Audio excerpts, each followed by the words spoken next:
నమస్కారం గంటారావానికి స్వాగతం. ముందుగా ప్రధాన అంశాలు. నకిలీ మద్యం కేసులో కస్టడీకి 6 నిందితులు. 3 రోజుల పాటు ప్రశ్నించనున్న సిట్ అధికారులు.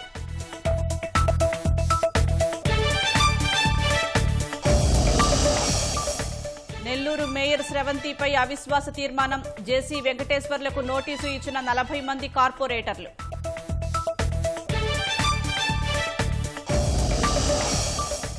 నర్సరావుపేట ఎస్ఆర్కేటీ కాలనీ వద్ద వ్యక్తి దారుణ హత్య. కత్తితో పొడిచి పారిపోయిన మహిళా యువకుడు.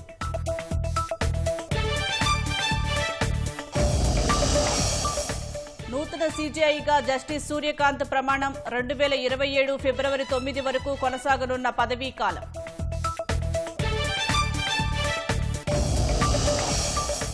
ఢిల్లీ కాలుష్యంపై నిరసన చేసిన వారిని అదుపులోకి తీసుకున్న పోలీసులు. కాకీలపై పెప్పర్ స్ప్రే ప్రయోగించడంపై చర్యలు.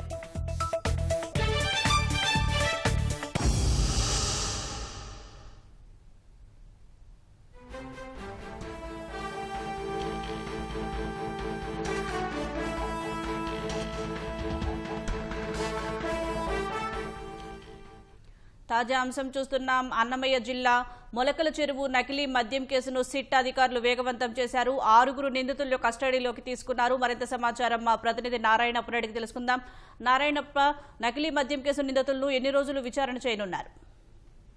సుజాత, అన్నమయ్య జిల్లా తంబలపల్లి నియోజకవర్గ పరిధిలోని మొలకల చెరువు సమీపంలో కల్తీ మద్యం తయారీకి సంబంధించి కేసు నమోదు చేసిన ఎక్సైజ్ పోలీసులు ఆ విచారణను వేగవంతం చేశారు. ఇప్పటికే ఈ కేసులో పలువురిని నిందితులను అరెస్ట్ చేశారు. వీరిలో అత్యంత కీలకంగా వ్యవహరిస్తున్న 6 ఈ రోజు మదనపల్లి సబ్ జైలు నుంచి ఎక్సైజ్ పోలీసులు కస్టడీకి తీసుకున్నారు. వీరిలో నకిలీ మద్యం కేసులో నిందితులైన బాలాజీ, సుదర్శన్, కట్టరాజు, కోడాలి శ్రీనివాసరావు, చైతన్య బాబు, అష్రఫ్లను మదనపల్లిలోని ఎక్సైజ్ కార్యాలయానికి తరలించి 3 రోజుల పాటు విచారించనున్నారు. ఇప్పటికే ఈ కేసులో కట్టరాజు, కోడాలి శ్రీనివాసును గత నెల అక్టోబర్ 8వ తారీఖున పోలీస్ కస్టడీకి తీసుకుని విచారించారు. ఈ మరోసారి ఈ చైతన్య, అదే విధంగా బాలాజీ, సుదర్శన్, చైతన్య బాబు, అష్రఫ్లతో కలిపి కొడాలి శ్రీనివాసరావు, కట్టరాజును రెండోసారి విచారించనున్నారు. ఇప్పటికీ ఈ కేసుకు సంబంధించి అత్యంత కీలకమైన వ్యక్తులుగా భావిస్తున్నారు. ఈ కట్టరాజు అదే విధంగా చైతన్య బాబు, మరోవైపు ఈ అష్రాఫ్లు అత్యంత కీలకంగా భావిస్తుండడంతో వీరిని రెండోసారి కొడాలి శ్రీనివాసరావును, కట్టరాజును రెండోసారి అదుపులోకి కస్టడీకి తీసుకొని ఈ అష్రాఫ్ తో కలిసి విచారించేందుకు ఎక్సైజ్ అధికారులు చర్యలు చేపట్టారు. సుజాత, ధన్యవాదాలు నారాయణప్ప.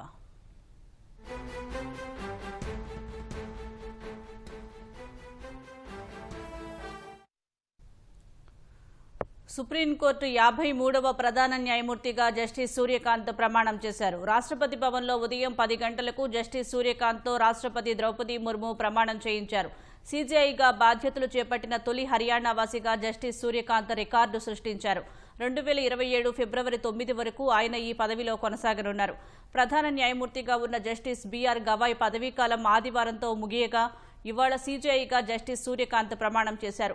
ఈ కార్యక్రమానికి ఉపరాష్ట్రపతి రాధాకృష్ణన్, ప్రధాని మోదీ, అమిత్ షా, రాజ్నాథ్ సింగ్, జేపీ నడ్డా, రామ్మోహన్ నాయుడు సహా పలువురు కేంద్ర మంత్రులు, ఎన్డీఏలోని కీలక నేతలు హాజరయ్యారు. सूर्यकांत, जो भारत के उच्चतम न्यायालय का मुख्य न्यायमूर्ति नियुक्त हुआ हूं, ईश्वर की शपथ लेता हूं कि मैं विधि द्वारा स्थापित भारत के संविधान के प्रति सच्ची श्रद्धा और निष्ठा रखूंगा। मैं भारत की प्रभुता और अखंडता अक्षुण्ण रखूंगा तथा मैं सम्यक प्रकार से और श्रद्धापूर्वक तथा अपनी पूरी योग्यता, ज्ञान और विवेक से अपने पद के कर्तव्यों का भय या पक्षपात, अनुराग या द्वेष के बिना पालन करूंगा तथा मैं संविधान और विधियों की मर्यादा बनाए रखूंगा।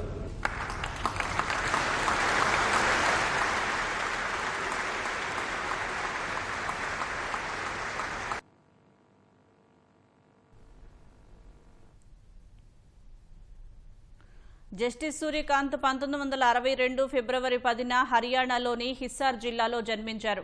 1981లో డిగ్రీ పూర్తి చేశారు. 1984లో రోహ్తక్లోని మహర్షి దయానంద్ యూనివర్సిటీ నుంచి న్యాయశాస్త్ర పట్టా పొందారు. అదే సంవత్సరం హిస్సార్ జిల్లా కోర్టులో న్యాయవాదిగా సాధన ప్రారంభించారు. 1985లో పంజాబ్, హర్యానా హైకోర్టుకు మారారు. 2001లో సీనియర్ న్యాయవాది హోదా పొందారు. 2004 జనవరి 9న పంజాబ్, హర్యానా హైకోర్టు న్యాయమూర్తిగా నియమితులయ్యారు. 2019 మే 24న సుప్రీంకోర్టు న్యాయమూర్తిగా పదోన్నతి పొందారు.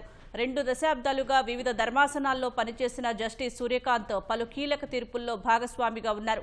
ఆర్టికల్ 370 రద్దు, బీహార్ ఓటర్ల జాబితా సవరణ, పెగాసస్ కేసు సహా పలు కీలక తీర్పుల్లో ఆయన భాగం పంచుకున్నారు. సీజేఐగా జస్టిస్ సూర్యకాంత్ ప్రమాణ కార్యక్రమానికి నేపాల్, భూటాన్, శ్రీలంక, మారిషస్, కెన్యా, మలేషియాల నుంచి దాదాపు 15 మంది విదేశీ ప్రతినిధుల బృందాలు, వారి కుటుంబ సభ్యులు హాజరయ్యారు. రాజధాని అమరావతిలో ఈ నెల 28న రిజర్వ్ బ్యాంక్ ఆఫ్ ఇండియా సహా 25 ప్రైవేటు, ప్రభుత్వ రంగ బ్యాంకుల కార్యాలయాలు, సంస్థలకు శంకుస్థాపన జరగనుంది. కేంద్ర ఆర్థిక మంత్రి నిర్మలా సీతారామన్, సీఎం చంద్రబాబు, పలువురు మంత్రులు, అధికారులు ఈ కార్యక్రమానికి హాజరు కానున్నారు. సిఆర్డీఏ ప్రధాన కార్యాలయ ప్రాంగణంలో నిర్మించిన పురపాలక శాఖకు చెందిన భవనం వేదికగా వర్చువల్ విధానంలో శంకుస్థాపనలు చేసేలా ఏర్పాట్లు చేస్తున్నారు. లింగాయపాలెం, ఉద్దండరాయునిపాలెం, రాయపూడి, వెలగపూడి, నేలపాడు, ఐనవోలు పరిధిలో ఆయా సంస్థలు, బ్యాంకులు ఏర్పాటు కానున్నాయి. అక్టోబర్ నెలలోనే ఈ కార్యక్రమం జరగాల్సి ఉన్న మొంతా తుపాను కారణంగా వాయిదా పడింది. రిజర్వ్ బ్యాంక్ ఆఫ్ ఇండియా, ఆదాయపు పన్ను శాఖ, SBI, Union Bank of India, IDBI, New India Assurance Company Limited, SIC, Canara Bank, Bank of Baroda, Indian Bank, National Bank of Agriculture and Rural Development, Andhra Pradesh Grameena bank, Central Bank of India, Punjab National Bank, Indian Overseas Bank, coastal area bank, AP cooperative బ్యాంకులు తమ కార్యాలయాలను ఏర్పాటు చేయనున్నాయి. Doctor BR Ambedkar Konaseema జిల్లా అమలాపురంలో శ్రీ వెంకటేశ్వర స్వామి ఆలయంలో అద్దె గదుల నిర్వహణ అత్యంత దారుణంగా ఉందని భక్తులు ఆరోపిస్తున్నారు. ఏమాత్రం శుభ్రత పాటించకుండా ఆలయ అధికారులు పూర్తి నిర్లక్ష్యాన్ని ప్రదర్శిస్తున్నారని అంటున్నారు.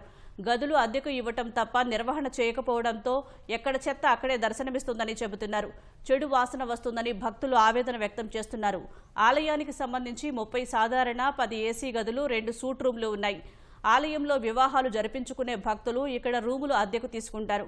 అద్దె పేరిట డబ్బులు వసూలు చేయటం తప్ప నిర్వహణ చేయకపోవడంతో ఇక్కడ పరిస్థితి అత్యంత దయనీయంగా మారిందని భక్తులు ఆరోపిస్తున్నారు.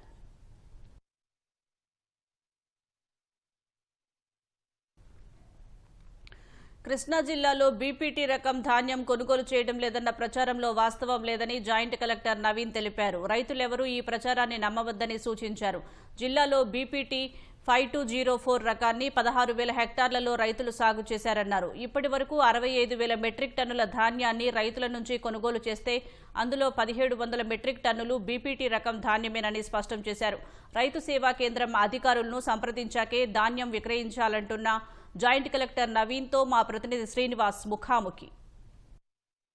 కృష్ణా జిల్లా వ్యాప్తంగా కూడా ధాన్యం సేకరణ ప్రారంభమైంది. సివిల్ సప్లై శాఖ అధికారులు రైతుల వద్ద నుంచి ధాన్యాన్ని ప్రొక్యూర్ చేస్తున్నారు. ఈ బీపీటీల రకానికి చెందిన ధాన్యాన్ని కొనుగోలు చేయడం లేదంటూ కూడా జిల్లా వ్యాప్తంగా కూడా రైతులు కొంత ఆందోళన అయితే వ్యక్తం చేస్తున్నారు. అసలు జిల్లాలో ఇప్పటి వరకు కూడా ఎంత ధాన్యం సేకరణ జరిగింది, ఈ బీపీటీల ధాన్యం అనేది కొనుగోలు చేస్తున్నారా లేదా, అలాగే ధాన్యం సేకరణకు సంబంధించి ప్రభుత్వం ఎట్లాంటి ఏర్పాట్లు చేసింది అనే అంశాలను మనతో మాట్లాడేందుకు కృష్ణా జిల్లా జాయింట్ కలెక్టర్ నవీన్ ఉన్నారు. ఆయనతో మాట్లాడదా సార్ చెప్పండి. ప్రధానంగా రైతులు ఈ బీపీటీల ధాన్యం అనేది కొనుగోలు చేయడం లేదంటే కూడా కొంత ఆందోళన వ్యక్తం చేస్తున్నారు. అందులో అసలు వాస్తవం ఉందా, కొనుగోలు చేస్తున్నారా లేదా? మన దగ్గర కృష్ణా జిల్లాలో బీపీటీ 5204 అనే రకం వేస్తారండి. ఖచ్చితంగా అది కొనుగోలు చేస్తున్నాము. దాదాపు 16,000 హెక్టార్లకు మాత్రమే బీపీటీ అనేది మనం వేయడం జరిగింది. ఈ రోజుకి మనం మాట్లాడుతున్నప్పటికీ దాదాపు 65,000 మెట్రిక్ టన్నుల ధాన్యం అనేది మనం ప్రొక్యూర్ చేయడం జరిగింది. దాంట్లో దాదాపుగా 1,700 మెట్రిక్ టన్నులు బీపీటీ రకమే వేస్తున్నారు. జనరల్లీ ఆ అపోహ ఎందుకు ఉండొచ్చు అంటే ఇది అంతా దివిసీమ అంటే అవ్యనగడ్డ, ఆ నాగాయలంక ఆ మండలాల్లో కొంచెం ఎక్కువ సాగు బీపీటీకి చేస్తారు.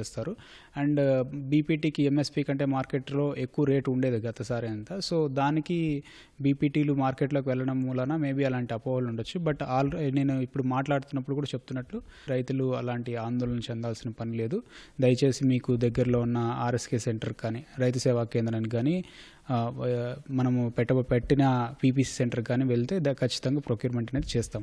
ఈ రైతు ధాన్యం అమ్మాలంటే ఆర్ఎస్కేకి వెళ్ళాలని మీరు చెప్తున్నారు, కానీ ఆర్ఎస్కేకి వెళ్ళిన తర్వాత అక్కడి అధికారుల నుంచి సరైన స్పందన రావడం లేదని చెప్పి రైతులు చెప్తున్నారు. ఎగ్జాంపుల్గా గత 2 రోజుల క్రితం మంత్రి నాదెండ్ల మనోహర్ గారు జిల్లాలో పర్యటించిన నేపథ్యంలో ఒక రైతు డైరెక్ట్గా ఆయనకే ఫోన్ చేసి ఇట్లా గోదాములు లేవు, ఈ ధాన్యం అమ్మకాలకు ఇబ్బంది పడుతున్నామని డైరెక్ట్గా ఆయనకే ఫిర్యాదు చేశారు. ఎట్లా చూడొచ్చు?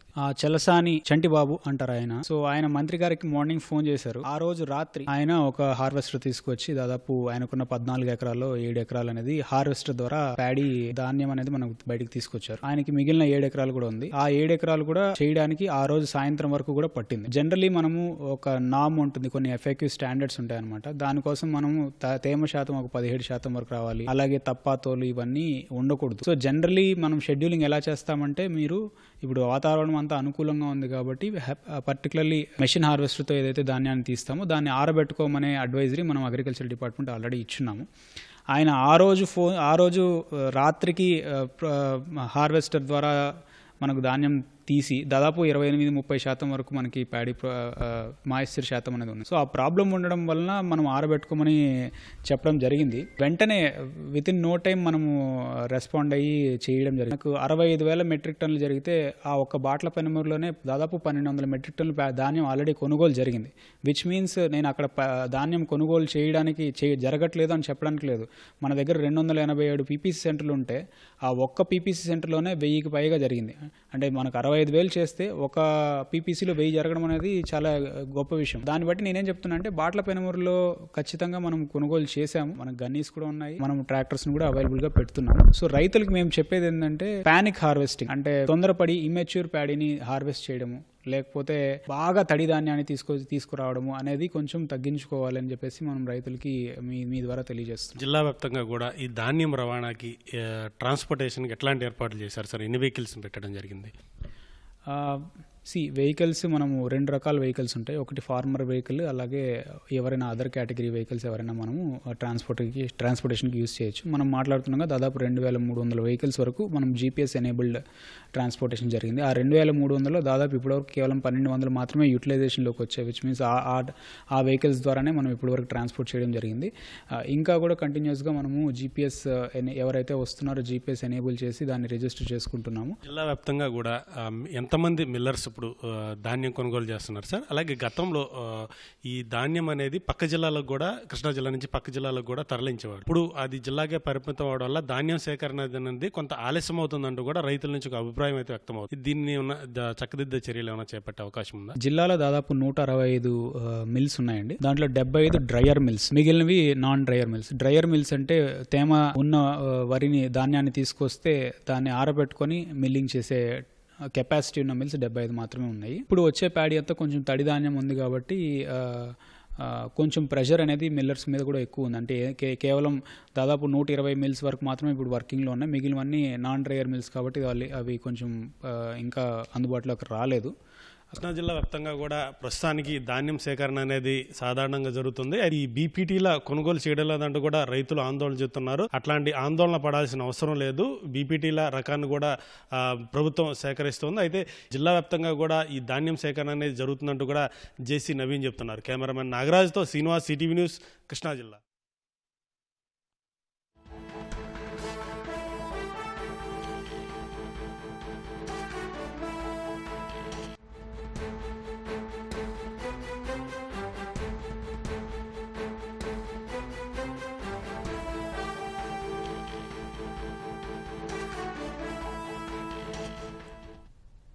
తాజా అంశం చూస్తున్నాం. నెల్లూరు మేయర్ స్రవంతి పదవికి గండం ఏర్పడింది. మేయర్ స్రవంతిని పదవి నుంచి తొలగించాలంటూ నెల్లూరు జేసీ వెంకటేశ్వర్లకు 40 మంది కార్పొరేటర్లు అవిశ్వాస తీర్మానం నోటీసు ఇచ్చారు.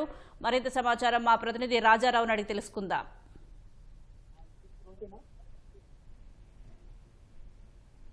మేయర్ స్రవంతి మీద అవిశ్వాసాన్ని జాయింట్ కలెక్టర్ వెంకటేశ్వరికి నోటీసు ఇచ్చారు.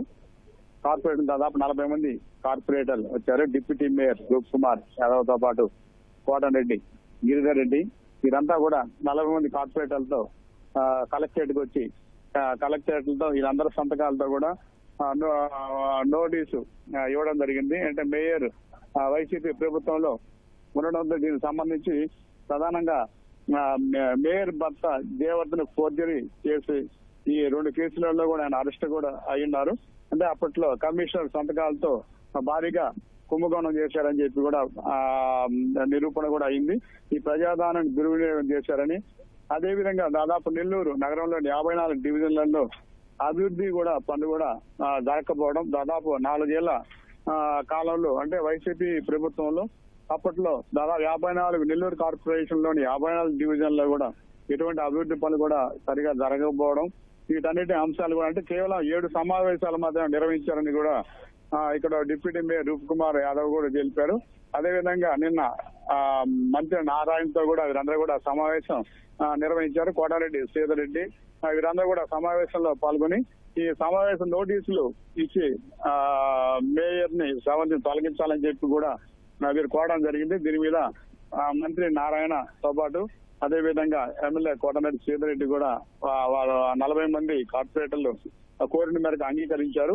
దీని మీద ఈ రోజు జాయింట్ కలెక్టర్ కూడా ఒక నోటీసు ఇచ్చి తొలగించమని కోరడం కూడా జరిగింది. దీని మీద నిర్ణయం తీసుకుంటామని జాయింట్ కలెక్టర్ ఈ 40 మంది కార్పొరేటర్లకు చెప్పారు.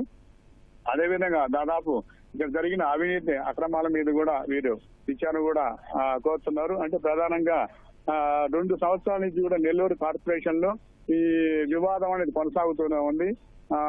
రూరల్ ఎమ్మెల్యే శ్రీధర్ రెడ్డి బయటికి రావడంతో టీడీపీ పార్టీలో చేరడంతో ఆయన అనుచర వర్గంలో ఉండే కార్పొరేటర్లు అందరూ కూడా బయటికి రావడం జరిగింది. అంటే దాదాపు 18 మంది నెల్లూరు రూరల్ కార్పొరేటర్లు, నెల్లూరు నగరం సంబంధించి 22 మంది కార్పొరేటర్లు, వీరందరూ కూడా గతంలో వైసీపీ ప్రభుత్వంలో ఎన్నికైన కార్పొరేటర్లు. అంటే దాదాపు మొత్తం 40 మంది ఉన్నారు. మీద ఒక 12 మంది మాత్రమే వైసీపీలో పార్టీలో ఉన్నప్పటికీ వీరు కూడా కొందరు యాక్టివ్ గా లేకపోవడం జరిగింది.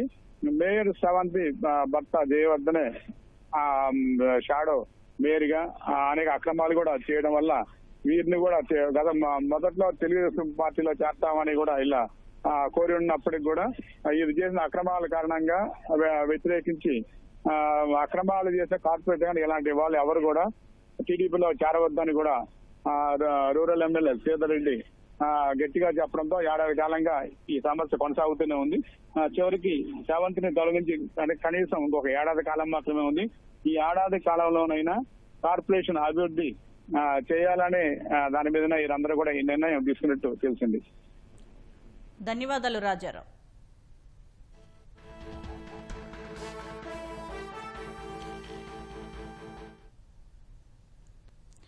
భావితరాలకు ఇవ్వగలిగే వెలకట్టలేని ఆస్తి విద్య మాత్రమే. అందుకే తల్లిదండ్రులు లక్షల్లో ఫీజులు కట్టి పిల్లల్ని ఇంటర్నేషనల్, కార్పొరేట్ స్కూల్స్లో చదివిస్తూ ఉంటారు. పేదరికంతో సావాసం చేస్తూ బతికేవారు మాత్రం పిల్లల్ని బాగా చదివించాలని ఉన్న ఆర్థిక భారం వల్ల ఉత్తమ విద్యను అందించలేకపోతున్నారు. అలాంటి వారి ఆశలకు ఊపిరి పోస్తూ ఉచిత విద్యను అందిస్తోంది మాచర్లలోని శ్రీ సత్యసాయి విద్యా విహార్ పాఠశాల. సాధారణంగా పాఠశాలల్లో మంచి ర్యాంకుల కోసం పుస్తకాలతో కుస్తీ పట్టించి విద్యార్థుల్ని ఓ మిషన్లలా తయారు చేస్తారు. కానీ ఈ బడి మాత్రం తరగతి గది పాఠాలతో పాటు తరతరాలకు ఉపయోగపడే జీవిత పాఠాలను నేర్పించి సమాజానికి ఉత్తమ పౌరులను అందిస్తోంది.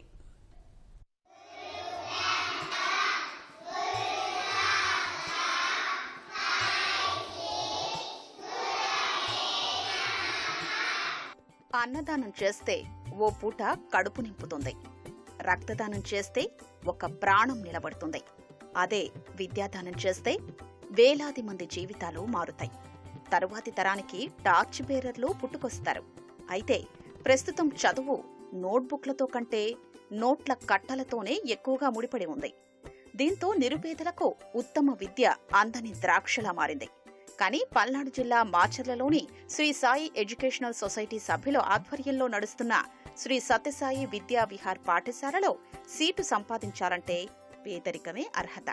విద్య అభ్యసించాలంటే క్రమశిక్షణే మార్గం.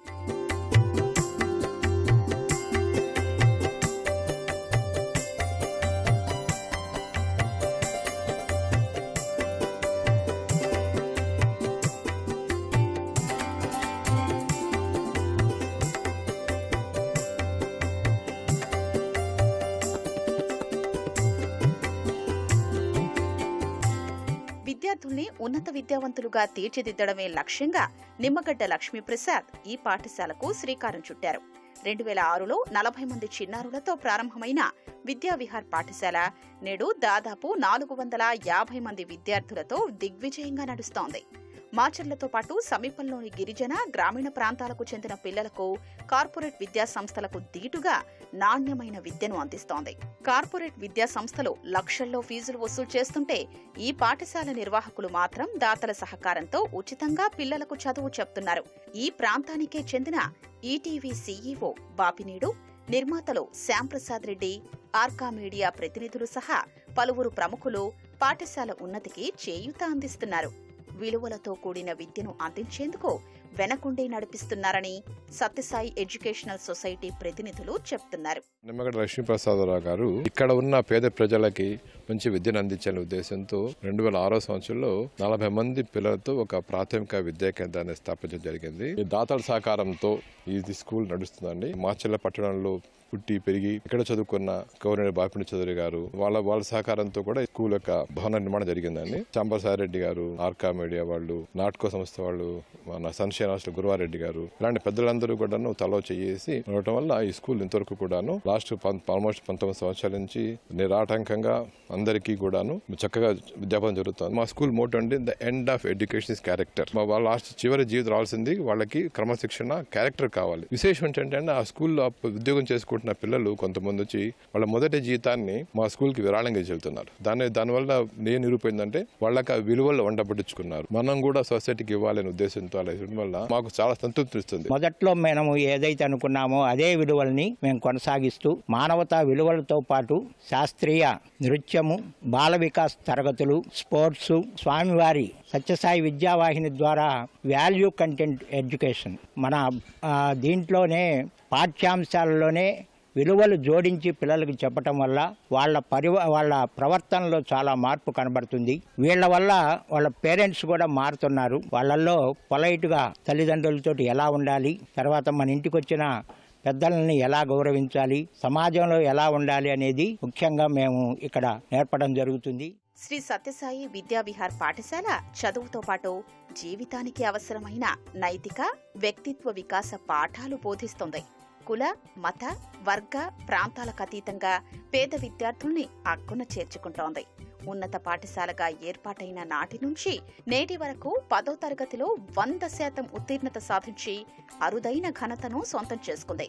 బడిలో ఉండే విద్యార్థుల్ని కూడా తమ పిల్లల్లా చూసుకుంటామని ఉపాధ్యాయులు చెప్తున్నారు.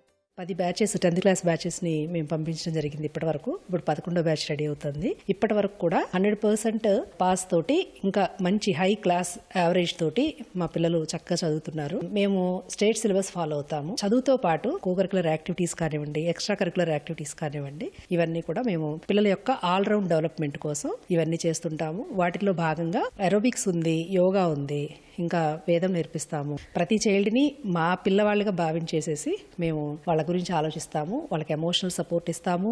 ఫైనాన్షియల్ గా కూడా ఒక్కొక్కసారి బుక్స్ లాంటివి ఇవ్వడం కానీ ఇట్లాంటివి కూడా చేస్తుంటాం మేము పర్సనల్ గా కూడా. ఇక్కడ ఉన్న పిల్లలందరూ కూడా ఫస్ట్ జనరేషన్ ఆఫ్ లర్నర్స్. అంటే వాళ్ళ కుటుంబంలో ఎదువరకు ఎవరు కూడా చదువుకున్న వాళ్ళు కాదు. వాళ్ళకి విద్య నేర్పటం అనేది చాలా గొప్ప విషయం మాకు. ఇక్కడ పిల్లలకి నేర్పటం మాత్రం నిజంగా మా అదృష్టం అని మేము భావిస్తాం అందరు టీచర్స్. ఇక్కడ ఇంకొక ముఖ్యమైన విషయం ఏంటంటే అండి, ఈవెన్ మా పిల్లలు ఇక్కడ చదవాలన్నా కూడా మా ఫౌండర్ ప్రెసిడెంట్ గారు ఇట్స్ ఎ స్ట్రిక్ట్ రూల్ ఏంటంటే ఎవరైనా సరే ఎంట్రన్స్ ఎగ్జామ్ రాసి మాత్రమే వస్తాం. మా పిల్లలు ఇక్కడికి ఎంట్రన్స్ సీట్ ద్వారానే వచ్చారు.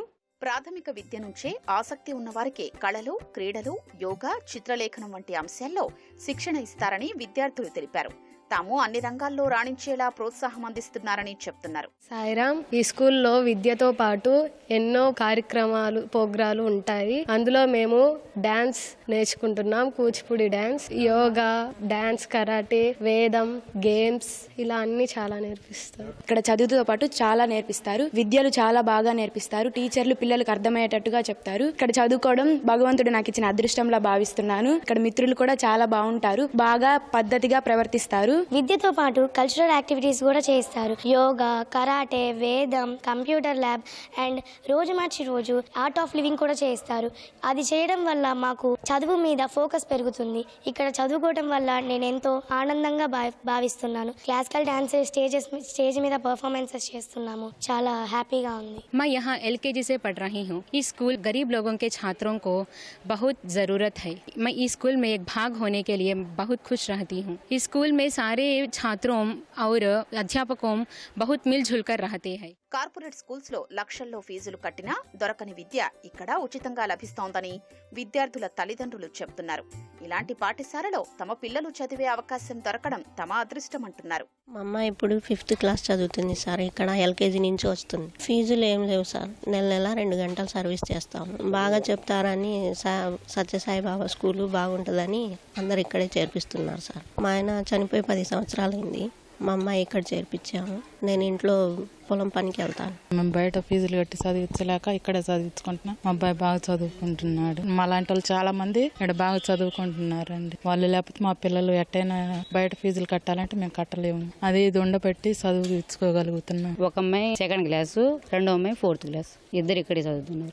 మా మమ్మీ దగ్గర డాడీ దగ్గర ఎలా ఉండాలో నేర్పిస్తారు టీచర్లు. మనం చూసి 1 రూపాయి కూడా ఫీజు తీసుకోరు. క్రమశిక్షణ బాగుంది సార్. బయట ఎంత డబ్బులు తీసుకున్నా వేస్ట్. వాళ్ళు ఎంతవరకు చదువు చెప్పాలో అంతవరకు బయట పంపిస్తారు. ఇక్కడ అలా కాదు. మమ్మీ వాళ్ళు డాడీ వాళ్ళకు కూడా మంచి మనకు నేర్పిస్తారు. వాళ్ళు ఎలా ఉండాలి, మీ పిల్లల దగ్గర ఎలా నడుచుకోవాలని బాగా చెప్తారు. మా బాబు వచ్చేసి 5th క్లాస్, పాప 1st క్లాస్. LKG నుంచి ఇక్కడే స్టడీ పరంగా బాగుంటుంది సార్. ఇక్కడ బాగా దైవ ప్రీతి అనేది బాగుంటుంది సార్. పిల్లలు క్రమశిక్షణగా ఉంటారు. ఇక్కడ పిల్లలు రెగ్యులర్ గా రావడం అయినా ఏదైనా చేయాలన్నా గానీ బాగా ఇదిగా చేస్తారు. భగవాన్ శ్రీ సత్యసాయి బాబా సేవా స్ఫూర్తితో ఏర్పాటైన ఈ విద్యా సంస్థ నేటికి ఆయన చూపిన మార్గంలోనే పిల్లల్ని నడిపిస్తోంది. విద్యతో పాటు సామాజిక సేవను తెలియజేయడమే కాకుండా విద్యార్థులు వారి తల్లిదండ్రుల్ని వివిధ సేవా కార్యక్రమాల్లో భాగం చేస్తోంది. దాదాపు 2 దశాబ్దాలుగా సత్యసాయి విద్యావిహార్ చేస్తున్న విద్యా యజ్ఞం ఎంతో మంది నిరుపేద పిల్లలను విద్యావంతులుగా తీర్చిదిద్దింది. ఉచిత విద్యతో పాటు వ్యక్తిత్వ వికాసము, మానవతా విలువలు, యోగా, మనమైన సంప్రదాయ కళలు, కేడర్లు తర్ఫీదునిస్తున్న ఈ విద్యా సంస్థ అసలైన సరస్వతి నిలయంగా అందరి మన్ననలో అందుకుంటుంది. కెమెరామెన్ ఆలీతో వీరాంజనేయులు, ఈటీవీ న్యూస్, పల్నాడు జిల్లా. కర్నూలు సమీపంలోని తడకనపల్లె వద్ద ద్విచక్ర వాహనం అదుపు తప్పి డివైడర్ను ఢీకొట్టి ఒకరు దుర్మరణం చెందగా మరొకరు గాయపడ్డారు. హర్ష, అతని స్నేహితుడు నాయుడు బైక్పై వెళ్తూ ఉండగా తడకనపల్లె వద్ద వాహనం అదుపు తప్పి డివైడర్ను ఢీకొట్టింది. ఈ ఘటనలో హర్ష అక్కడికక్కడే మృతి చెందగా నాయుడు తీవ్రంగా గాయపడ్డాడు. మృతుడు దిన్నదేవరపాడుకు చెందిన హర్షగా గుర్తించారు. కృష్ణా జిల్లా గన్నవరం వద్ద లారీ, బస్సు, కారు ఒకదాన్నొకటి వరుసగా ఢీకొన్నాయి. చెన్నై కోల్కతా జాతీయ రహదారిపై యూటర్న్ తీసుకుంటున్న లారీని ఓ పెళ్లి బస్సు ఢీకొట్టింది. ఇదే సమయంలో ఓ కారు వెనుక నుంచి వేగంగా వచ్చి బస్సు పైకి దూసుకు వెళ్లింది. ఈ ప్రమాదంలో బస్సు డ్రైవర్తో పాటు మరో వ్యక్తికి స్వల్ప గాయాలయ్యాయి. ప్రమాద ధాటికి బస్సు ముందు భాగం ధ్వంసమైంది. కారు నుజ్జునుజ్జైంది. సమాచారం అందుకున్న పోలీసులు ఘటనా స్థలానికి చేరుకుని రోడ్డుకు అడ్డంగా ఉన్న వాహనాలను తొలగించి ట్రాఫిక్ను నియంత్రించారు. కేసు నమోదు చేసి దర్యాప్తు చేపట్టారు.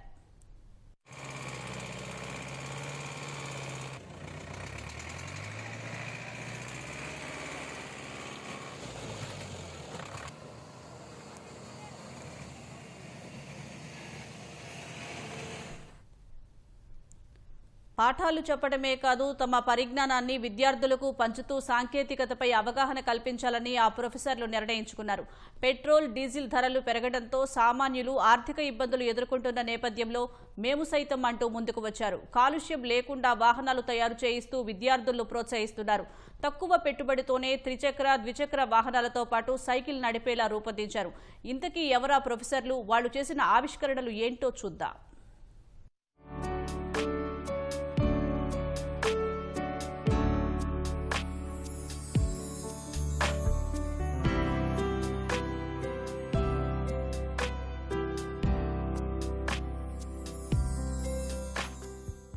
ఎలక్ట్రిక్ వాహనంలో సరదాగా తిరుగుతున్న వీరంతా విజయవాడ పీవీపీ సిద్ధార్థ ఇంజనీరింగ్ కళాశాల ప్రొఫెసర్లు. సాంకేతిక పరిజ్ఞానాన్ని విద్యార్థులకు నేర్పిస్తూ వారితోనే చక్కని ఎలక్ట్రిక్ వాహనాలను తయారు చేయిస్తున్నారు. ఎప్పుడూ పుస్తకాలు, పాఠాలు, పరీక్షలంటూ బిజీగా గడిపే ఆచార్యులు సామాన్యులకు ఉపయోగపడే ఆవిష్కరణల వైపు అడుగులు వేశారు. ఎలక్ట్రికల్ ఎలక్ట్రానిక్స్ ఇంజనీరింగ్ విభాగ ఆచార్యులు రూపొందించిన వాహనాలు ప్రజలకు ఎంతో మేలు చేస్తాయని చెబుతున్నారు. 6 ప్రయాణించేందుకు వీలుగా రూపొందించిన 3 చక్రాల వాహనం ప్రత్యేక ఆకర్షణగా నిలిచింది.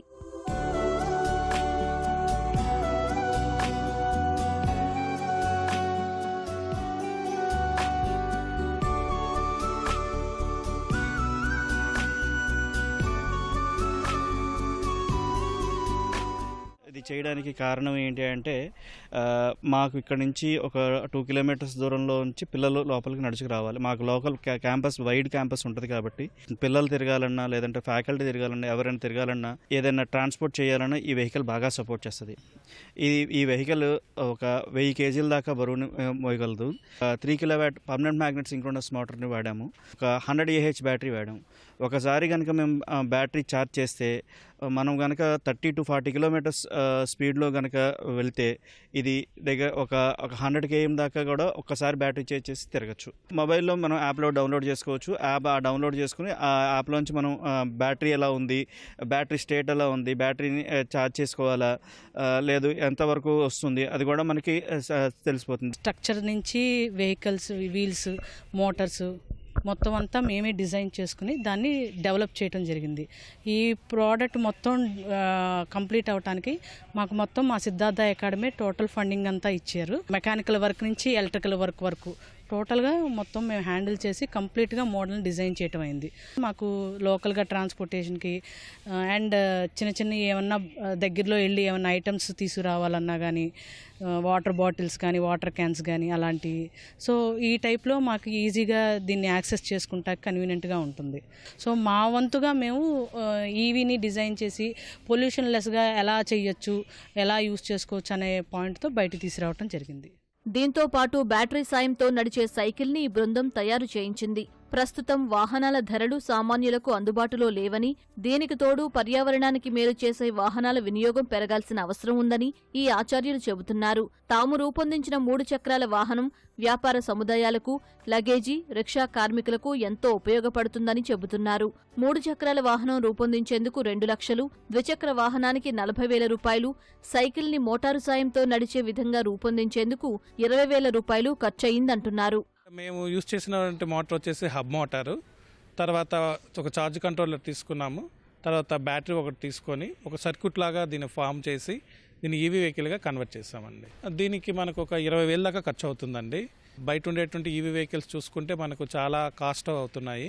ఇక్కడ ఓన్గా మనమే డిజైన్ చేసుకుంటున్నాం కాబట్టి కాస్ట్ కూడా మనము విత్ ఇన్ ద మినిమం మనం అనుకున్న ప్రైజ్లోనే మనకు ఈవీ వెహికల్ని తయారు చేసుకోవచ్చు. ఎలక్ట్రిక్ వెహికల్సే మనకి రోడ్డు మీద కనబడిపోతున్నాయి. ఆ డైరెక్షన్లో మా స్టూడెంట్స్కి ఒక సబ్జెక్ట్ ఇంట్రడ్యూస్ చేసాం. ఆ సబ్జెక్ట్లో ఎక్స్పెరిమెంట్స్ చేసేలాగా మేము ఈ డిజైన్స్ తయారు చేసాం. భవిష్యత్తులో ఇంకా ఏ విధమైన బండిని తీసుకొచ్చినా సరే మేము మాడిఫై చేసి ఎలక్ట్రిక్ వెహికల్గా మార్చగలుగుతాం. 3 చక్రాల వాహనం రూపొందించేందుకు 3 కిలోవాట్స్ 60 వోల్ట్ మోటార్ రేటింగ్ కలిగిన పర్మనెంట్ మ్యాగ్నెట్ సింక్రోనస్ మోటారును వినియోగించారు. ఈ వాహనానికి ఉపయోగించిన బ్యాటరీ రేటింగ్ 100 AHగా ఉంది. దీనిని లిథియం ఫెర్రస్ ఫాస్ఫేట్ అంటారు. స్మార్ట్ BMS టెక్నాలజీతో వాహనం రూపొందించారు. బ్యాటరీ పూర్తి ఛార్జింగ్ అయ్యేందుకు 12 గంటల సమయం పడుతుంది. దీంతో 60 కిలోమీటర్ల మైలేజ్ ఇస్తుంది. గంటకి 30 నుంచి 35 కిలోమీటర్ల వేగంతో వాహనం వెళుతుంది. 1000 కేజీల బరువు మోసే విధంగా ఈ వాహనాన్ని రూపొందించారు.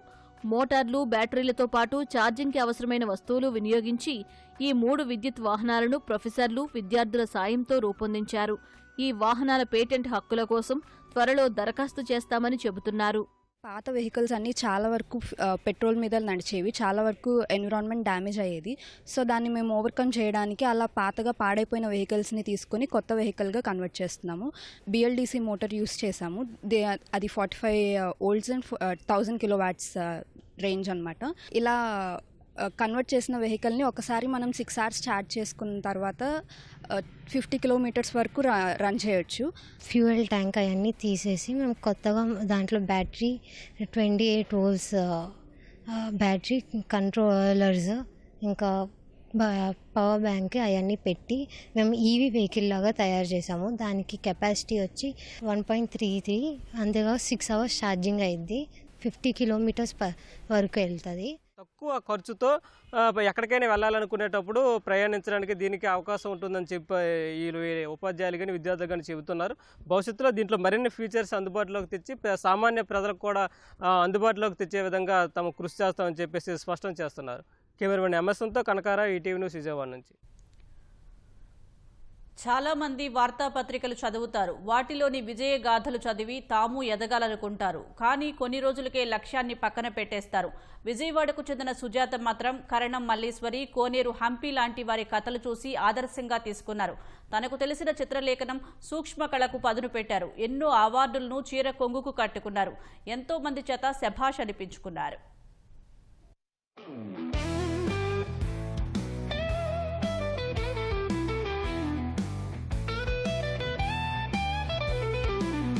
బల్లిగుడ్డు చేత్తో పట్టుకోవడానికి కూడా కుదరదు. కాని దానిపై ఈ మహిళ బొమ్మ వేయగలరు. టూత్ పిక్ పై ఓ అక్షరం రాయాలంటేనే చాలా కష్టం. కాని ఈమె దానిపై వందే మాత్రం రాసేయగలరు. క్యారెట్ను అర్ధనారీశ్వరుడిగా మార్చగలరు. పుచ్చకాయని జాతీయ జెండా చేయగలరు. ఇలా 1 కాదు 2 కాదు, రకరకాల చిత్రాలు, అరుదైన ఆకృతులతో ఆకట్టుకుంటున్నారు విజయవాడకు చెందిన సుజాత. ఎన్నో అవార్డులను సొంతం చేసుకుంటూ ఔరా అనిపిస్తున్నారు.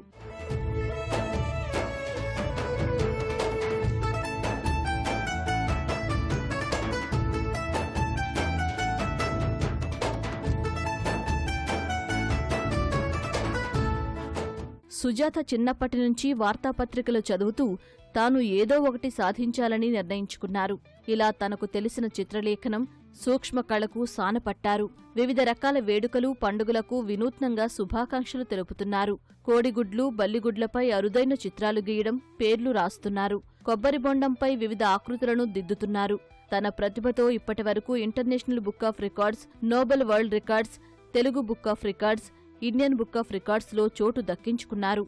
వీటితో పాటు వివిధ సంస్థల నుంచి అనేక సన్మానాలు, పురస్కారాలు అందుకున్నారు. చిన్నప్పటి నుంచి బొమ్మలు వేయడం, సైన్స్ లో డయాగ్రామ్స్ అవి ఉంటాయి. అవి నీట్ గా వేసేదాన్ని, ముగ్గులు నీట్ గా వేసేదాన్ని. ఎవరైనా పెళ్లి కూతురు రెడీ చేయడం, పెళ్లి కొడుకుని రెడీ చేయడం నాకు అప్పచెప్పేవాళ్ళు. కళ్యాణపు తిలకం దిద్దడం, నేనుంటే ఇంకా నేనే పెట్టడం. అలాగా ఎగ్ మీద కూడా డిజైన్ చేస్తూనే ఉండేదాన్ని. ఎవ్రీ ఇయర్ నేను ఆగస్ట్ 15th కి, జనవరి 26th కి ఆర్ట్స్ ఏదైనా చేస్తూ ఉండాలని ఉంటూ చేసేదాన్ని. ఒకసారి ఏం చేయాలి అని అనుకుంటూ ఉంటే, పుచ్చకాయలో ఎలాగో 3 రంగులు ఉంటాయి కాబట్టి కింద గ్రీన్, మధ్యలో ఒక లేయర్ తీస్తే తెలుపు, ఆ లేయర్ తీస్తే ఆరెంజ్ కలర్ ఉంటుంది కదా, ఇది బాగుంది కదా ఈ సంవత్సరం అని అలా పెట్టేసేదాన్ని. వందే మాత్రం సాంగ్ టూత్ పిక్ మీద రాద్దాం అనిపించింది. అది ట్రై చేశాను, బాగుంది, సక్సెస్ అయింది. పాప చెప్పిందండి అప్లై చేసుకోవాలి, అప్లై చేసుకుంటే రికార్డ్స్ వస్తాయని. ఆ పాప పేరు పద్మ. లేదు, ఆ పాప చెప్పిన తర్వాత అప్లై చేసుకుంటున్నాను. ఇంకా వరుస అలా వచ్చేస్తున్నాయి records. Telugu book of records, India book of records. Toothpick మీద జనగణమన అనే సాంగ్ రాశానండి. దానికి ఇంటర్నేషనల్ బుక్ ఆఫ్ రికార్డ్ వచ్చింది. అమ్మాయి ఫేస్, తర్వాత ఇంటర్నేషనల్ ఉమెన్స్ డే అని రాశాను. ఆ చిన్న బల్లిగుడ్డ మీద చాలా కష్టపడి వేశానండి. అది కూడా నోబెల్ బుక్ ఆఫ్ రికార్డ్ వచ్చింది. చిత్రలేఖనంతో పాటు దేశ విదేశాలకు చెందిన కరెన్సీని సుజాత సేకరిస్తున్నారు. సుజాత వద్ద ప్రస్తుతం 100 వరకు వివిధ రకాల కరెన్సీ నోట్లు, 250 కాయిన్స్ ఉన్నాయి. తన తండ్రికి రైస్ మిల్లు ఉండేదని, అక్కడ వచ్చే వివిధ రకాల కాయిన్స్ను సేకరించడం అలవాటుగా చేసుకున్నట్లు తెలిపారు. కుటుంబ సభ్యుల సపోర్టు వల్లే చిత్రలేఖనం, కరెన్సీ సేకరణ సాధ్యమైందని సుజాత చెబుతున్నారు. ఇంట్లో పిల్లలు ఈ రికార్డ్స్ పంపించడము అవన్నీ కూడా వాళ్లే చూసుకుంటారు. ఇన్స్పెక్టర్ మా హస్బెండ్, తన డ్యూటీ తను చేసుకుంటారు. నేను ఫ్రీ టైంలో ఇవన్నీ చేసుకుంటూ ఉంటాను. అందరి సపోర్ట్ ఉండబట్టే నేను చేయగలుగుతున్నాను. కొంతమంది ఏంటంటే మామూలుగా చిన్న వయసు వాళ్ళు పట్టుకుంటారండి ఇలాంటివన్నీ, కానీ మీకు ఇప్పుడు కొంచెం పెద్ద వయసు అయినా ఇంట్రెస్ట్ గా చేస్తూ ఉన్నారు అని అంటారు. నాకు ఇప్పుడు 56 years అండి. నేను అలా చేస్తూనే ఉంటాను ఇంట్రెస్ట్ గా. కొంచెం చిన్నది ఆర్ట్ అయితే మైక్రో ఆర్ట్ అనేది లెన్స్ పెట్టుకుని చేస్తానండి. సాధారణంగా ఖాళీ సమయం దొరికితే ఏదో సినిమాలు, షికార్లు, లేకపోతే పిల్లలతో ఆడుకోవడం, లేకపోతే అరుగు మీద కూర్చొని కబుర్లు చెప్పుకోవాలని చెప్పి చాలా మంది భావిస్తుంటారు. అలాంటి వాళ్ళందరికీ విజయవాడకి చెందిన సుజాత గారు భిన్నం. ఎందుకంటే ఆమె చిన్ననాటి నుండి చిత్రలేఖనం, అలాగే ఆర్టిస్ట్ గా రాణించాలనే లక్ష్యంతో ముందుకు అడుగులు వేస్తున్నారు. అందులో భాగంగానే సూక్ష్మ, అతి సూక్ష్మ పేర్లు, అదే చిత్రాలు గీస్తూనే వివిధ రకాల ఆకృతులను గీస్తూ పలువురు ప్రశంసలు సైతం అందుకుంటున్నారు. కెమెరామెన్ ఎంఎస్తో కనకారావు, ఈటీవీ న్యూస్, విజయవాడ నుంచి. వృధా ఖర్చులను తగ్గించడం, ప్రభుత్వ వ్యవస్థలో సమూల మార్పులే లక్ష్యంగా అమెరికా ప్రభుత్వం ఏర్పాటు చేసిన Department of Government Efficiency DOGE మూతపడనుంది. ఈ మేరకు అమెరికా ప్రభుత్వం ప్రకటన చేసింది. తన లక్ష్యాలను అమెరికా 250వ స్వాతంత్ర దినోత్సవం 2026 జూలై 4వ తేదీలోపు సాధిస్తుందని డోజ్ ఏర్పాటు చేసినప్పుడు అమెరికా అధ్యక్షుడు ట్రంప్ తెలిపారు. అయితే దాని గడువు కంటే 8 నెలల ముందే డోజ్ను మూసివేసేందుకు సిద్ధపడటం గమనార్హం. స్పేస్ ఎక్స్ అధినేత ఎలాన్ మస్క్, భారత సంతతికి చెందిన పారిశ్రామికవేత్త వివేక్ రామస్వామి సారథులుగా ఏర్పడిన డోజ్ ప్రభుత్వ వ్యవస్థలో సమూల మార్పులు, శాఖల్లో వృధా ఖర్చులు తగ్గించడమే లక్ష్యంగా పనిచేసింది. అందులో భాగంగా వేలాది మందిని ఉద్యోగాల నుంచి తొలగించింది. అనంతరం రామస్వామి డోజ్ నుంచి వైదొలగగా ట్రంప్ సర్కార్ను ఎలాన్ మస్క్ వెనుకుండి నడిపిస్తున్నారనే ఆరోపణలు నెలకొన్నాయి. ఈ ఏడాది మేలో ట్రంప్ తీసుకువచ్చిన బిగ్ బ్యూటిఫుల్ బిల్ను మస్క్ వ్యతిరేకించడంతో ట్రంప్నకు ఆయనకు మధ్య విభేదాలు తలెత్తాయి. అనంతరం జరిగిన పరిణామాల నేపథ్యంలో ట్రంప్ కార్యవర్గం నుంచి మస్క్ వైదొలిగారు. ఎలాన్ మస్క్ వైదొలిగిన తర్వాత డోజ్ పనితీరు మందగించినట్లు సంబంధిత వర్గాలు తెలిపాయి. ఢిల్లీలో వాయు కాలుష్యం పెరుగుతోందని ఆదివారం ఇండియా గేట్ వద్ద ఆందోళన చేసిన వారిలో కొందరు పోలీసులపై పెప్పర్ స్ప్రే ప్రయోగించారని అధికారులు తెలిపారు. 4 పోలీసుల కళ్లు, ముఖంపై పెప్పర్ స్ప్రే చేశారని చెప్పారు. అస్వస్థతకు గురి కావడంతో వారిని ఆర్ఎంఎల్ ఆసుపత్రికి తరలించినట్లు చెప్పారు. పెప్పర్ స్ప్రే ప్రయోగించిన 15 మందికి పైగా ఆందోళనకారులను అదుపులోకి తీసుకుని విచారణ చేస్తున్నారు. నిందితులపై పలు సెక్షన్ల కింద కేసు నమోదు చేశారు. ఢిల్లీలో గాలి నాణ్యత క్షీణిస్తుందని ఇండియా గేట్ సమీపంలో ఆదివారం పలువురు ఆందోళనకు దిగినట్లు అధికారులు తెలిపారు. బ్యారికేడ్లు తోసుకొని రోడ్డుపై బైఠాయించారని చెప్పారు. ఈ క్రమంలో పోలీసులు వెళ్లి పరిస్థితిని అదుపు చేసేందుకు యత్నించగా పెప్పర్ స్ప్రే చేశారని తెలిపారు. అన్నార్తుల ఆకలి తీర్చుతూ అన్నదానంలో ప్రత్యేకత చాటుకుంటోంది పల్నాడు జిల్లా వినుకొండలోని కాశీనాయన ఆశ్రమం. నా అన్నవారు లేక గుప్పెడు మెతుకులు దొరక్క ఆకలితో అలమటించే అభాగ్యులను, బిడ్డల ఆదరణకు నోచని వృద్ధులను, పూట గడవని అనాథలను అక్కును చేర్చుకుంటుంది. పగలు రాత్రి అనే తేడా లేకుండా ఆకలితో వచ్చే వందలాది మందికి కడుపు నింపుతోంది. అన్ని దానాల్లో కన్నా అన్నదానం మిన్న అంటారు. ఇదే స్ఫూర్తితో నిత్యం వందలాది మంది అభాగ్యులు, నిరుపేదలు, వృద్ధుల ఆకలి తీరుస్తోంది పల్నాడు జిల్లా వినుకొండలోని కాశీనాయన ఆశ్రమం. పట్టణంలోని ఏనుగుపాలెం రోడ్లో ఉన్న కాశీనాయన ఆశ్రమం అన్నార్తుల పాలిట అక్షయ పాత్రగా గుర్తింపు తెచ్చుకుంది. ఉదయం టిఫిన్, మధ్యాహ్నం, రాత్రి భోజనం పెడుతూ అనేక మంది ఆకలి తీరుస్తోంది. రోజుకో రకం అల్పాహారం, వివిధ రకాల కూరలు, వంటకాలతో ఆశ్రమ నిర్వాహకులు నిత్యం అన్నదానం నిర్వహిస్తున్నారు.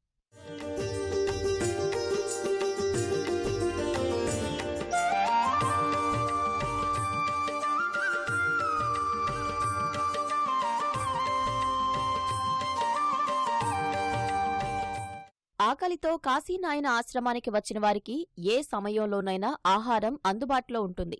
అర్ధరాత్రి సమయంలో కూడా సుదూర ప్రాంతాల నుంచి వచ్చేవారి ఆకలి తీర్చడం కోసం నిర్వాహకులు ఆహారం సిద్ధంగా ఉంచుతారు. 8 ఏళ్లుగా అన్నదానం ఒక యజ్ఞంలా చేస్తున్నారు. వినుకొండకు చెందిన కాంతారావు అనే వ్యక్తి కాశీనాయనపై ఉన్న భక్తితో ఎంతో విలువైన 1.5 ఎకరం భూమిని 2017 ఏప్రిల్లో ఆశ్రమానికి ఉచితంగా అప్పగించారు. నిత్యాన్న దానానికి అవసరమైన పప్పులు, ఉప్పు, బియ్యం, కూరగాయలు ఇలా అన్ని రకాల వంట సరుకులు ఇస్తున్నారు. దీనికి తోడు దాతల సహకారం, పరిసర ప్రాంతాల నుంచి సేకరించిన నిత్యావసర సరుకులతో 2018 నుంచి 3 పూటల పేదల ఆకలి తీరుస్తున్నారు.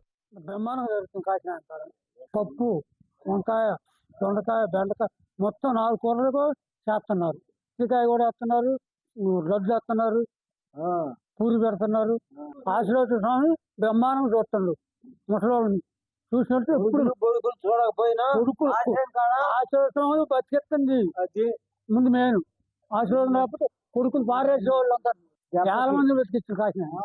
కాశీనాయన ఆశ్రమం స్థాపించిన నాటి నుంచి రోజుకు సగటున 500 మంది చొప్పున ఇప్పటివరకు సుమారు 15 లక్షల మంది ఆకలి తీర్చారు నిర్వాహకులు. కరోనా సమయంలో లాక్డౌన్ ప్రకటించి ఆంక్షలు విధించినప్పటికీ నిత్యాన్నదాన యజ్ఞాన్ని ఆశ్రమ నిర్వాహకులు కొనసాగించారు. ఆ కష్టకాలంలో వేలాది మంది ఆకలి తీర్చి ఆదుకున్నారు. కాశీనాయన ఆశ్రమంలో ఎంతో మంది స్వచ్ఛందంగా సేవలందిస్తున్నారు.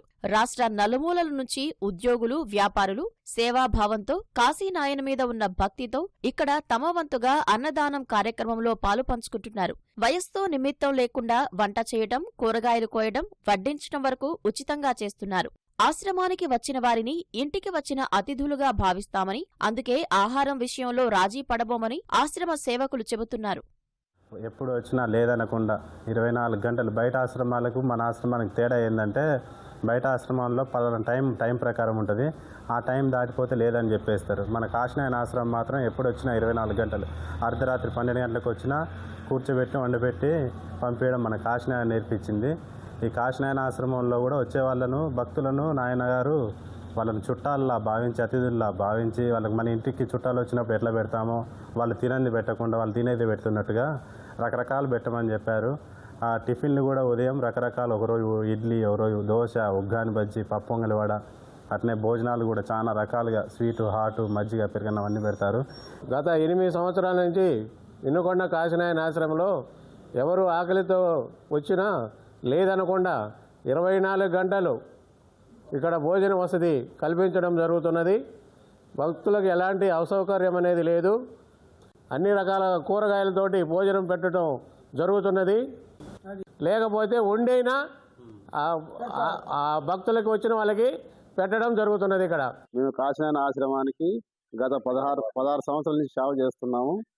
ఇక్కడ ఏంటంటే వినుకొండలో 8 సంవత్సరాల నుంచి ఆశ్రమం పెట్టి అప్పటి నుంచి కూడా మేము సేవా భాగ్యము మాకు అబ్బింది నాయన దయ వల్ల. మేము ఖాళీగా ఉన్న రోజు ఇంటికాడ పని ఉంటే పని చేసుకుంటాం, ఖాళీ ఉన్న రోజు ఇక్కడ వచ్చి సేవ చేసుకుంటాము. మాకు ఈ సేవ దొరకడం మాకు చాలా అదృష్టము, పూర్వజన సుకృతము. ప్రపంచంలో ఏ మనిషికి అన్ని విషయాలు తెలియవు. ఇది జగమెరిగిన సత్యం. అందుకే ఎప్పుడూ నిత్య విద్యార్థిలా ఉండాలంటారు. దీనిని తూచా తప్పకుండా పాటిస్తున్నారు గుంటూరు జిల్లాకు చెందిన వెంకటకృష్ణ. ప్రభుత్వ పాఠశాలలో చిత్రలేఖన ఉపాధ్యాయుడిగా పనిచేస్తున్న ఈ మాస్టారు నిత్యం కొత్త విషయాలు నేర్చుకుంటూనే ఉంటున్నారు. ఇలా ఇప్పటి వరకు 1 కాదు 2 కాదు, ఏకంగా 31 డిగ్రీలు పూర్తి చేశారు. నేర్చుకున్న ప్రతిదీ విద్యార్థులకు పంచుతూ వారితో మా మంచి మాస్టారు అనిపించుకుంటున్నారు. వెంకటకృష్ణ మా పాఠశాలకు పెద్ద ఆస్తి అని తోటి టీచర్లతో ప్రశంసలు అందుకుంటున్నారు.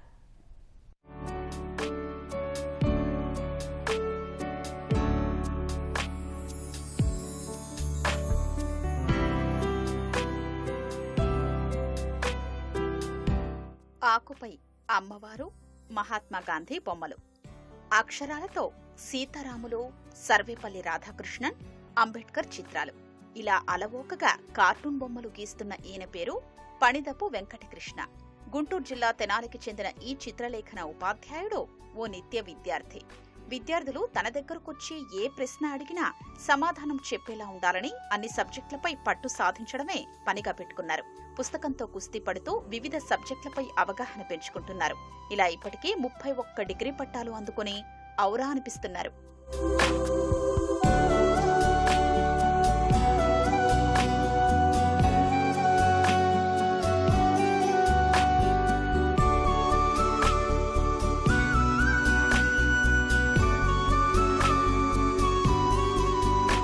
నిరుపేద చేనేత కుటుంబంలో పుట్టిన వెంకటకృష్ణ విద్యాభ్యాసమంతా తెనాలిలోని ప్రభుత్వ పాఠశాల, కళాశాలల్లోనే సాగింది. స్కూల్ దశలోనే చిత్రలేఖనంపై మక్కువ పెంచుకుని కుటుంబ సభ్యుల ప్రోత్సాహంతో ఈ కళలో రాణించారు. అనేక బహుమతులు అందుకున్నారు. ప్రారంభంలో పెన్సిల్తో బొమ్మలు వేసిన వెంకటకృష్ణ ఆ తరువాత అక్షరాలతో గీయడంపై పట్టు సాధించారు. గాంధీ, నెహ్రూ, ఇందిరాగాంధీ, ఎన్టీఆర్, బాలసుబ్రహ్మణ్యం లాంటి ప్రముఖుల చిత్రాలు గీశారు. అక్కడితో ఆగకుండా వ్యంగ్య చిత్రాలు వేయడంపై దృష్టి సారించారు. కృష్ణశ్రీ పేరిట అనేక వ్యంగ్య చిత్రాలు వేసి అందరి మన్ననలు అందుకున్నారు. ఆ తర్వాత ఆకుల మీద బొమ్మలు వేయడం మొదలుపెట్టి తనదైన ప్రతిభ చూపించారు. అనేక పురస్కారాలు, ప్రశంసలు అందుకున్నారు.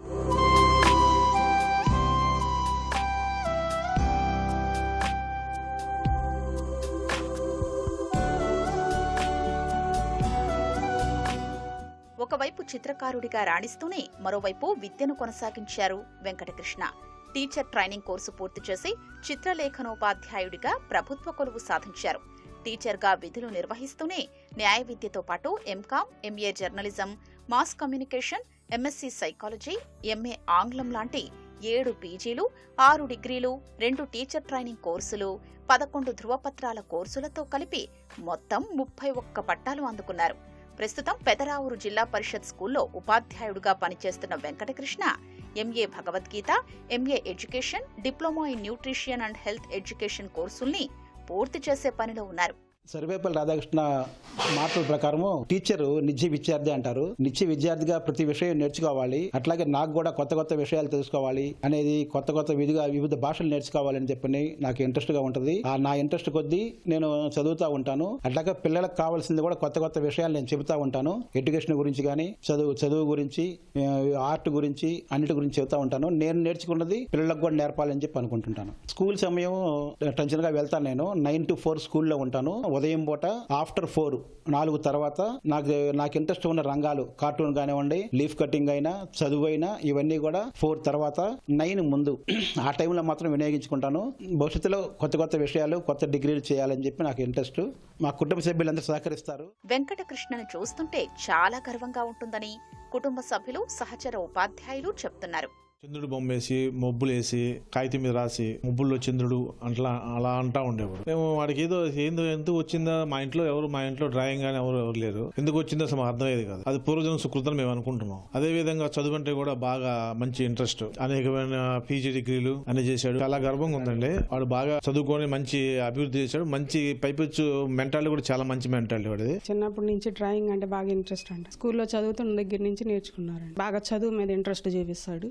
ఇప్పటికీ చదువుతూ ఉంటాడు. మనిషి చనిపోయేదాకా విద్యార్థి అన్నది కాన్సెప్ట్. తనకి చదువుతాడు, నైట్ టైం చదువుతాడు. స్కూల్ నుంచి రాగాలని తెల్లవారుజామున లెగుస్తారు, చదువుకుంటుంటాడు. ఎప్పుడు చూసినా ఏదో ఒకటి చేస్తూ ఉంటారు. మా కృష్ణశ్రీ గారు మా పాఠశాలకి ఒక పెద్ద ఆస్తి అండి. మా పాఠశాలలో విద్యను అభ్యసిస్తున్నటువంటి చాలా మంది విద్యార్థులకి మంచి గురువుగా చిత్రకళలో ఎన్నో మెళకువలు నేర్పిస్తూ వాళ్ళని తీర్చిదిద్దుతున్నారండి. అంతేకాకుండా ఇప్పటికీ కూడా తను విద్యను అభ్యసిస్తూ ఎన్నో కొత్త విషయాలు నేర్చుకొని విద్యార్థులకి ఇక్కడ బోధిస్తూ ఉంటారు. అందువలన మాస్టర్ యొక్క కీర్తిని మేమంతా కూడా మా పాఠశాల కీర్తిగా చూసుకుంటూ మేమంతా చాలా గౌరవంగా భావిస్తూ ఉంటామండి. ఎప్పటికప్పుడు కొత్త విషయాలు నేర్చుకుంటూ నిరంతర విద్యార్థిగా ఉన్నప్పుడు మాత్రమే ఉపాధ్యాయుడు విద్యార్థులకు ఉత్తమ బోధన అందించగలడని నిరూపిస్తున్నారు గుంటూరు జిల్లా తెనాలి చెందినటువంటి ఫణిదపు వెంకటకృష్ణ. పెద్దరాగూరు జిల్లా పరిషత్ పాఠశాలలో డ్రాయింగ్ టీచర్గా పనిచేస్తున్న ఆయన ఇప్పటికే 7 పీజీలను, అదేవిధంగా 6 డిగ్రీలను పూర్తి చేశాడు. వీటితో పాటు ఇతర డిప్లొమాలతో కలిపి మొత్తం 31 పట్టాలు అందుకున్నాడు. నిరంతర విద్యార్థిగా ఉంటూ మరిన్ని డిగ్రీలు చదువుతున్న ఈ వెంకటకృష్ణ తన విద్యార్థులకు ఆ విజ్ఞానాన్ని అందిస్తూ ఉత్తమ ఉపాధ్యాయుడిగా అందరి అభినందనలు అందుకుంటున్నాడు. కెమెరామెన్ కేశవ్తో వీరాంజనేయులు, ఈటీవీ న్యూస్, గుంటూరు జిల్లా.